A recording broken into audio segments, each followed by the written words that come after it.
Kan si perempuan itu tidak selingkuh dengan benda mati ya, tapi selalu, pihak ketiga yang perempuan misalnya yang dikenakan, term pelakor misalnya.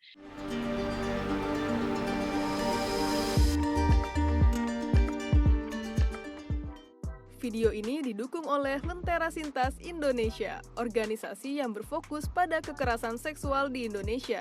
Bagi kamu yang membutuhkan pendampingan, yuk follow Instagramnya di @lentera_id. Halo, salam kenal semuanya. Saya dengan Wulandari Kusumo dari Lentera Sintas Indonesia. Pelakor atau perebut suami atau laki orang. Istilah ini sering disematkan kepada perempuan yang jadi orang ketiga dalam kehidupan pernikahan.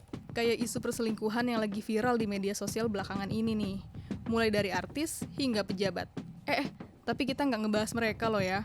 Para netizen bilang, pelakorlah yang merusak hubungan pernikahan orang lain. Bahkan ada yang sampai cerai. Bener nggak sih? Perempuan yang jadi orang ketiga selalu jadi penyebab perselingkuhan?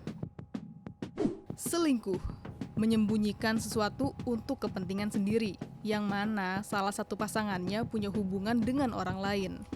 Faktornya juga ada banyak, dan utamanya adalah komunikasi. Artinya hubungan terlarang itu ada, karena persetujuan dua pihak. Kalau pasangan kamu nggak buka pintu rumah, mungkin nggak sih si tamu bisa masuk? Nah, ini yang menurut saya seringkali tidak adil ya. It takes two to tango.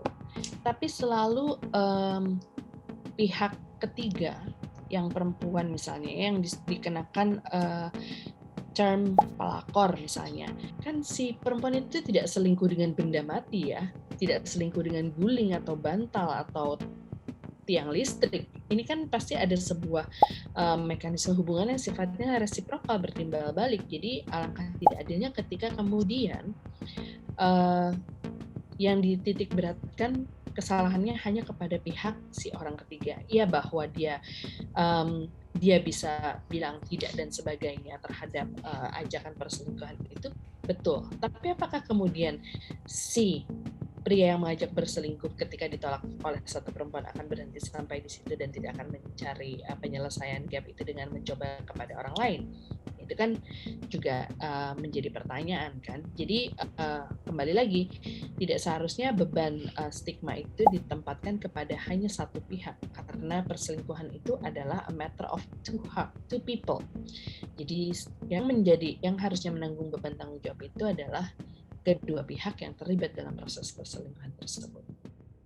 Namanya juga pernikahan, gak mungkin lancar-lancar aja ya kan? Masalah-masalah pasti selalu ada. Tapi, apakah selingkuh bisa jadi pilihan? Selingkuh itu malas mikir. Selingkuh itu malas menyelesaikan masalah yang sebenarnya sedang dihadapi.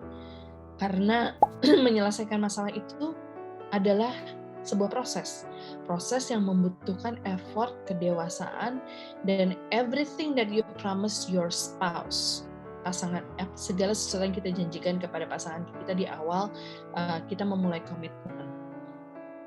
Janji emang gampang, ketika udah mulai mau dijalanin, oh berat ya ternyata ya. Masa sih harus minggir dulu di bahu jalan, periksa mobilnya, istirahat dulu dan sebagainya. Lama itu semua proses. Udahlah jalan aja pelan-pelan, nanti juga nyampe ya, oleng-oleng dikit, it's fine. Itu pemikiran orang males. Selingkuh adalah meninggalkan pasangan kita sendiri dalam sebuah masalah dan membiarkan dia menyelesaikan masalahnya sendiri. Bahwa kemudian ada pihak atau partner yang bersedia menjadi pasangan selingkuh dan sebagainya, betul. Tetapi sekali lagi, selingkuh itu tidak sama pohon atau sama tiang listrik. Ada unsur timbal balik dan tidak mungkin si laki-laki yang menjadi partner selingkuh ini sepasrah itu, tidak berdaya itu dalam menjalani proses perselingkuhan. Ini kan perselingkuhan, bukan penculikan. Jadi, nggak selamanya perempuan jadi penyebab rusaknya hubungan pernikahan. Kayak sebelumnya yang dibilang sama Mbak Wulan, kalau hubungan itu ada persetujuan dua pihak. Tapi orang ketiga juga nggak bisa dibilang benar loh ya, apapun alasannya. Sebaiknya kita bisa objektif melihat hal ini. Karena pernikahan adalah janji setia dua orang yang seharusnya dijalani oleh dua orang, baik dalam suka maupun duka.